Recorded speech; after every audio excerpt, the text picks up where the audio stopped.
मन की शांति सबसे बड़ा धन है। शांति रहस्य क्या है?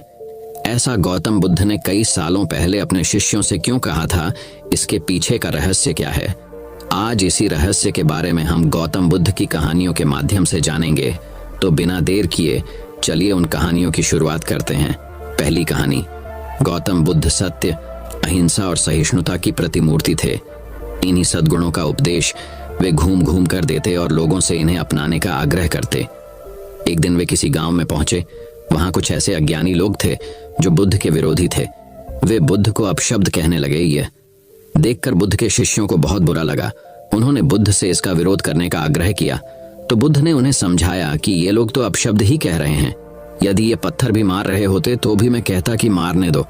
मैं जानता हूं कि ये कुछ कहना चाहते हैं लेकिन क्रोध के कारण कह नहीं पा रहे। 10 साल पूर्व यदि ये ही लोग मुझे गाली देते तो मैं भी इन्हें गाली देता, किंतु अब तो लेन देन से मुक्ति मिल गई है। क्रोध से अपशब्द निकलते हैं। यहाँ तो क्रोध भवन कब का ढह चुका है। बुद्ध के विचार सुनकर अपशब्द कहने वाले हैरान रह गए। बुद्ध ने आगे अपने शिष्यों से कहा, इन लोगों को बताओ कि पिछले गांव में क्या हुआ था। शिष्यों ने बताया, वहां के लोग फल व मिठाइयां लेकर आए थे और आपने यह कहकर वे चीजें लौटा दी कि अब लेने वाला विदा हो चुका है। 10 साल पहले आते तो मैं ये सभी उपहार ले लेता। बुद्ध बोले, उन लोगों ने मिठाइयां गांव में बांट दी, लेकिन आप ये अपशब्द गांव में न बांटे। आप मुझे क्रोध नहीं दिला सकते। ठीक उस खूंटी की तरह जो किसी को नहीं टांगती, लोग उस पर वस्त्र अवश्य टांग देते हैं। कथा का सार यह है कि साक्षी भाव सच्चे संत की पहचान है। जो अच्छे बुरे, लाभ हानि, अपना पराया के संकीर्ण भाव से मुक्त हो जाता है, उसे ही संतत्व की प्राप्ति होती है। तो अब दोस्तों चलिए बढ़ते हैं हमारे गौतम बुद्ध की दूसरी रहस्यमयी कहानी की तरफ। दूसरी कहानी, भिक्षु का खजाना। एक बार एक राज्य के राजा ने अपने महल में एक बौद्ध भिक्षु को बुलाया। राजा ने भिक्षु से कहा, अगर आपसे मैं कुछ मांगूंगा तो क्या आप मुझे देंगे? बौद्ध भिक्षु ने कहा, जरूर, बताइए क्या चाहिए आपको। राजा ने कहा, क्या आप मुझे अपना ये भिक्षा पात्र दे सकते हैं? बौद्ध भिक्षु ने बिना कोई प्रश्न किए अपना भिक्षा पात्र राजा को दे दिया। अब सिर्फ तन पर कपड़े ढो के अलावा सांसारिक वस्तु के नाम पर कुछ भी शेष नहीं था भिक्षु के पास। राजा ने बदले में बौद्ध भिक्षु को एक बड़ा सा सोने का कटोरा दे दिया जिसमें चारों तरफ मोती जड्ढे हुए थे। बौद्ध भिक्षु ने उस कटोरे को हाथ में लिया और जंगल में बनी अपनी कुटिया की तरफ चलने लगे। वे रास्ते से गुजर ही रहे थे कि एक चोर ने उनके हाथ में वो कीमती सोने का कटोरा देख लिया। चोर उस कटोरे को चुराने के मन से बौद्ध भिक्षु का पीछा करता रहा। बौद्ध भिक्षु ने महसूस कर दिया था कि एक चोर उनका पीछा कर रहा है। उन्होंने सोचा कि सोने के कटोरे की वजह से ये चोर उनकी मानसिक शांति को खराब कर सकता है और उस चोर को इस कटोरे को चुराने के लिए बहुत मेहनत भी करनी पड़ेगी। इसलिए ये कटोरा उस चोर को ही दे देना उचित होगा। फिर जब वो भिक्षु अपनी कुटिया के द्वार पर पहुंचे तो उस सोने के कटोरे को कुटिया के बाहर ही फेंककर अपनी कुटिया में चले गए। चोर एक पेड़ के पीछे छिपा ये सब कुछ देख रहा था। चोर ने जब देखा कि भिक्षु सोने का पात्र बाहर ही फेंककर कुटिया में चला गया तो उसने सोचा कि जरूर उस भिक्षु ने कुटिया में इससे भी ज्यादा बहुत सी बहुमूल्य वस्तुएं व धन छुपा कर रखे होंगे, इसीलिए वो इसे बाहर ही फेंककर अंदर चला गया। ये सोचकर वो चोर कुटिया के अंदर जाने का प्रयास करता है। कुटिया के अंदर उसने देखा तो वो बौद्ध भिक्षु ध्यान में पूरी तरह लीन होते हैं। चोर दबे पांव कुटिया के अंदर प्रवेश करता है और चारों तरफ नजरें घुमाकर देखने लगता है, लेकिन कुटिया तो पूरी तरह से खाली थी। चोर को कुटिया में कोई भी बहुमूल्य धातु खजाना नजर नहीं आ रहा था। यह सोचकर वो चोर और भी ज्यादा आश्चर्यचकित रह जाता है। चोर मन ही मन सोचने लगता है कि जब इस भिक्षु के पास कुछ भी नहीं है तो उसने उस सोने के कटोरे को कुटिया के बाहर ही क्यों फेंक दिया। फिर उसने खुद से कहा, इससे मुझे क्या, इस साधु के पास कुछ हो ना हो, मुझे तो उस कटोरे को लेकर यहाँ से निकल लेना चाहिए। चोर कुटिया के बाहर जाकर उस कटोरे को उठाने लगता है कि तभी उसके मन में वही प्रश्न उठता है कि आखिर उस भिक्षु के पास ऐसा क्या है कि उसे इस सोने के कटोरे की परवाह नहीं। उसके अंदर इस प्रश्न का जवाब जानने की जिज्ञासा बढ़ती जा रही थी, इसलिए वो फिर से कुटिया के अंदर जाता है और जाकर बौद्ध भिक्षु के पास बैठकर उनकी आंखें खुलने का इंतजार करने लगता है।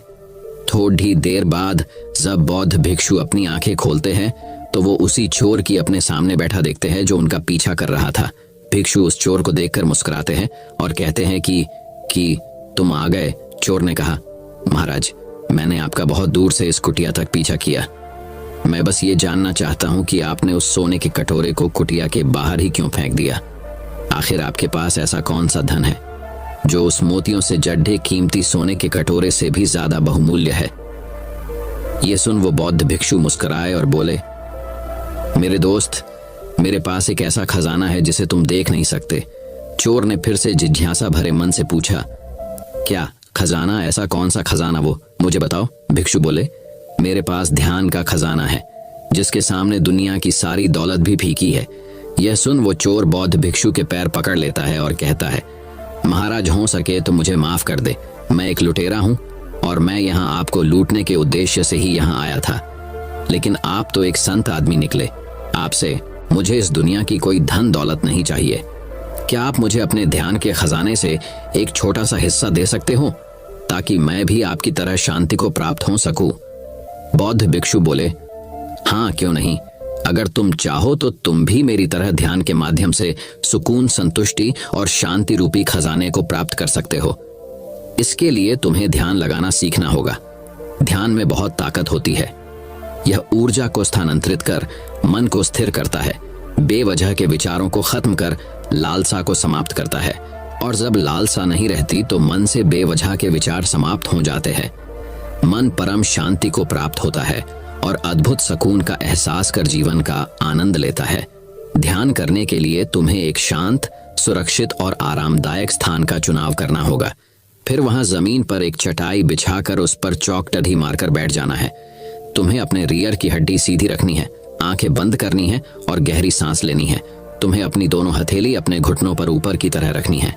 इसे ध्यान मुद्रा कहते हैं। तुम्हें अपना ध्यान अपनी सांसों की तरफ केंद्रित करना है। तुम्हारी सांसें जितना ज्यादा छोटी और गहरी होती जाएंगी, तुम उतना ही ज्यादा ध्यान के सागर में डूबते जाओगे। तुम्हें अपनी हर एक आने जाने वाली सांस पर ध्यान केंद्रित करना है। अगर तुम्हारे मन में बार बार विचार आ रहे हैं तो इसका मतलब तुम सांसों की तरफ ध्यान केंद्रित नहीं कर रहे। धीरे धीरे तुम्हारे मन से विचार समाप्त होते होते शून्य हो जाएंगे। मन बहुत हल्का महसूस होगा। यह ध्यान का वह स्तर होगा जब तुम्हें परम शांति और आनंद की अनुभूति होने लगेगी। यही गहरे ध्यान की अनंत अवस्था है। यह 1 या 2 दिन में नहीं होगा। इसका प्रयास तुम्हें रोज करना होगा। चोर ने अब चोरी, डाका छोड़ रोज नियमित रूप से ध्यान लगाना शुरू कर दिया। कुछ ही दिनों में चोर को स्वयं में बहुत परिवर्तन नजर आया। उसे अपने अंदर सकारात्मक ऊर्जा का एहसास होने लगा। चोर का जीवन पूरी तरह से बदल चुका था। तो उम्मीद करता हूं कि आपको यह कहानी पसंद आई होगी। तो चलिए बढ़ते हैं हमारी तीसरी गौतम बुद्ध की रहस्यमयी कहानी की तरफ। तीसरी रहस्यमयी कहानी, महात्मा बुद्ध और व्यापारी। यह कहानी हमें यही शिक्षा देती है कि बिगड़ती परिस्थितियों में भी थोड़ी समझदारी दिखाई जाए तो संबंध जीवन भर बने रहेंगे। एक बार की बात है, मगध के व्यापारी को व्यापार में बहुत लाभ हुआ। इसके बाद से वह अपने अधीनस्थों से अहंकारपूर्ण व्यवहार करने लगा। व्यापारी का अहंकार इतना प्रबल था कि उसके देखते हुए उसके परिजन भी अहंकार के वशीभूत हो गए। जब सभी के अहंकार आपस में टकराने लगे तो घर का वातावरण नर्क की तरह हो गया। दुखी होकर एक दिन वह व्यापारी भगवान बुद्ध के पास पहुंचा और बोला, भगवान, मुझे इस नर्क से मुक्ति दिलाइए। मैं भी भिक्षु बनना चाहता हूं। भगवान बुद्ध गंभीर स्वर में बोले, अभी तुम्हारे भिक्षु बनने का समय नहीं आया है। उन्होंने कहा कि भिक्षु को पलायनवादी नहीं होना चाहिए। जैसे व्यवहार की अपेक्षा तुम दूसरों से करते हो, स्वयं भी दूसरों के प्रति वैसा ही व्यवहार करो। ऐसा करने से तुम्हारा घर ही मंदिर बन जाएगा।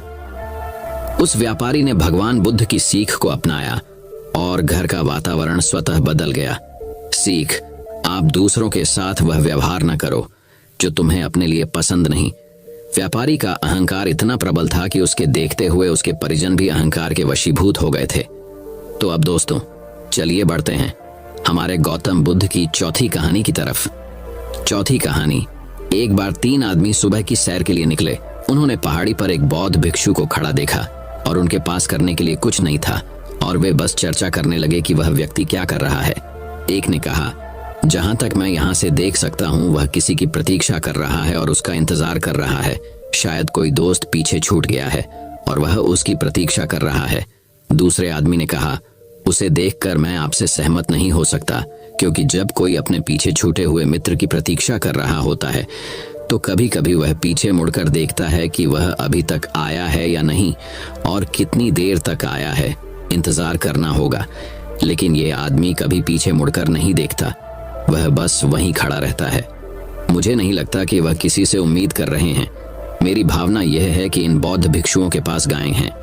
जापान में उनके पास सुबह की चाय के लिए दूध के लिए एक गाय होती है, अन्यथा आपको सुबह सुबह एक कप चाय के लिए भीख मांगने जाना पड़ेगा। और भिक्षु दिन में कम से कम 5-6 बार चाय पीते हैं। ऐसा करना लगभग एक धार्मिक चीज है, क्योंकि चाय आपको जागृत, सतर्क, अधिक सचेत रखती है। इसलिए वे मठ में एक गाय रखते हैं। दूसरे आदमी ने कहा, मुझे ऐसा लग रहा है कि उसकी गाय कहीं खो गई है, चरने गई होगी और वह बस गाय को ढूंढ रहा है। तीसरे आदमी ने कहा, मैं सहमत नहीं हो सकता, क्योंकि जब कोई गाय खोजता है तो उसे मूर्ति की तरह खड़े होने की जरूरत नहीं है। आपको घूमना होगा, आपको इस तरफ और उस तरफ जाकर देखना होगा। वह अपना चेहरा भी इधर उधर नहीं हिलाते। उसके चेहरे का तो कहना ही क्या, उसकी आंखें भी आधी बंद हैं। वे उस आदमी के करीब आ रहे थे ताकि वे उसे और अधिक स्पष्ट रूप से देख सकें। फिर तीसरे आदमी ने कहा, मुझे नहीं लगता कि आप सही हैं। मुझे लगता है वह ध्यान कर रहे हैं, लेकिन हम कैसे तय करें कि कौन सही है? उन्होंने कहा, कोई दिक्कत नहीं है, हम बस उसके करीब आ रहे हैं, हम उससे पूछ सकते हैं। पहले आदमी ने भिक्षु से पूछा, क्या आप किसी ऐसे मित्र की प्रतीक्षा कर रहे हैं जो पीछे छूट गया है? बुद्ध भिक्षु ने अपनी आंखें खोली और कहा, उम्मीद? मैं कभी कोई अपेक्षा नहीं रखता।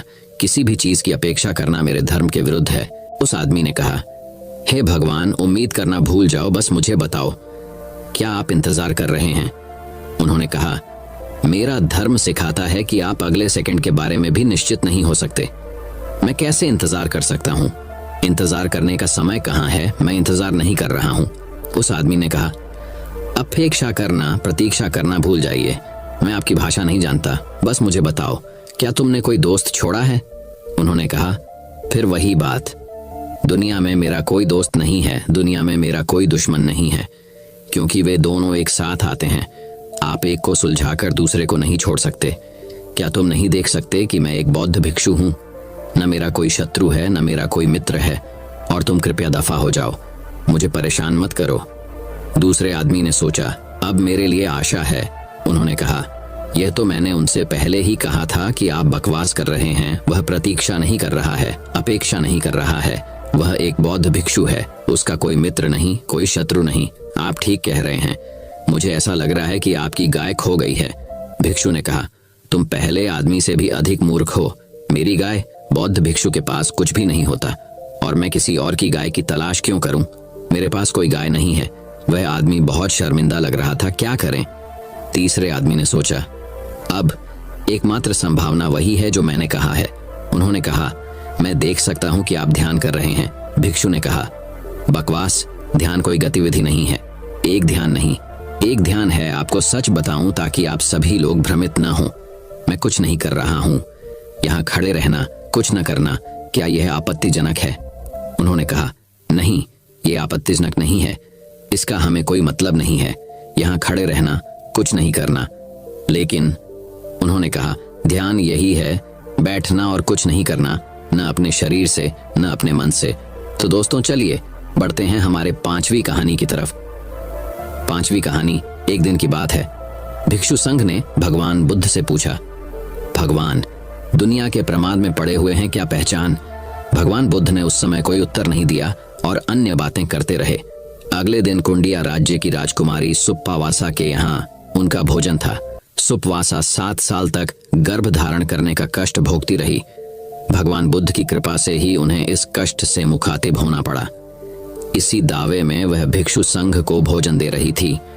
जब सुप्पावासा तथागत भगवान बुद्ध को भोजन करा रही थी, उसी समय उनके पति नवजात शिशु को गोद में लेने के करीब खड़ा था। 7 वर्ष तक गर्भ में रहने के कारण उसका बाल जन्म से ही विकास हुआ। देखो, मैं भी सुंदर था। उस बच्चे की हंसी और क्रीड़ा करने की आश्रम बड़ी मनमोहक थी। वह बार बार मां की गोद में जाने के लिए मचल रही थी। भगवान बुद्ध ने पूछा, बेटी सुप्पावासा, अगर आपको ऐसे बेटे मिलें तो आप कितने और बेटों की इच्छा कर सकते हैं? सुपवासा ने कहा, महात्मा, अभी 7 बार और इसी तरह के जोड़ों की मेरी चाहत है। भिक्षुक मित्र निकट ही बैठे थे। राजकुमारी सुपवासा के उत्तर में कल बहुत आश्चर्य हुआ कि जब तक वह प्रसव पीड़ा से व्याकुल थी और उसकी मुक्ति का मार्ग ढूंढ रही थी, वह आज फिर से पुत्रों की कामना कर रही है। भगवान बुद्ध भिक्षु को कमेंट करते हुए बोले, वत्स, असली कल के प्रश्न का यही उत्तर है। मनुष्य एक अभिलाषा से मुक्त नहीं हो पाता कि वह दूसरी इच्छा की पूर्ति में आसक्त हो जाता है, इसलिए वह कभी संसार चक्र से नहीं निकलता। तो दोस्तों, चलिए बढ़ते हैं हमारी गौतम बुद्ध की छठी कहानी की तरफ। छठी कहानी, हमेशा प्रसन्न रहने के लिए जरूरी है मन में सुविधाओं के त्याग का भाव भी हो। एक बौद्ध कथा है। महात्मा बुद्ध के पास एक राजा आए और पूछा कि हमारे राजकुमार, जिन्हें हर तरह की सुविधाएं हैं, जो बड़े महल में रहते हैं, जिनके साथ नौकर चाकरों की पूरी फौज है, वे खुश नहीं रहते, हमेशा तनाव और परेशानी से घिरे दिखते हैं। हमने हर तरह की सुविधा देकर देख ली, वे प्रसन्न नहीं रह पा रहे। जबकि आपके ये भिक्षु जो पदयात्रा करते हैं, खाने को जैसा मिल जाता है खा लेते हैं, रहने को जो कुटिया मिल जाए वहां रह लेते हैं, इनके चेहरे पर हमेशा इतनी खुशी रहती है। इसका कारण क्या है? महात्मा बुद्ध ने उत्तर दिया, खुशियां खोजनी हो तो जिसके पास कुछ भी ना हो उसमें खोजो। जिसने संकल्प करके सब कुछ छोड़ दिया वही खुश रह सकता है। जो स्वेच्छा से चीजों का त्याग करता है वो ही हमेशा प्रसन्न रह सकता है। भिखारी कभी खुश नहीं होगा क्योंकि उसने छोड़ा नहीं है, वह तो अभाव में ही जीवन जी रहा है। अभाव का जीवन जीने वाला कभी खुश नहीं रह सकता। चिंताएं उसे हर समय घेरे रहती हैं। जिसने जानबूझकर छोड़ा है वह खुश रह सकता है। ये 2 बातें हैं, एक छोड़ना और एक छूटना। ऐसे ही आपके राजकुमार सारी सुविधाओं से परिपूर्ण हैं, लेकिन उनके मन में उन सुविधाओं के छूट जाने का डर रहता है। छूट जाना और छोड़ देना दोनों में अंतर है। छूट जाना या छूट जाने की सोच हमें डरना सिखाती है, जबकि छोड़ देना या छोड़ने का संकल्प लेना आपको आत्मविश्वास और प्रसन्नता से भर देता है। जिसे कोई चीज मिली नहीं तो उसका त्याग नहीं किया जा सकता है।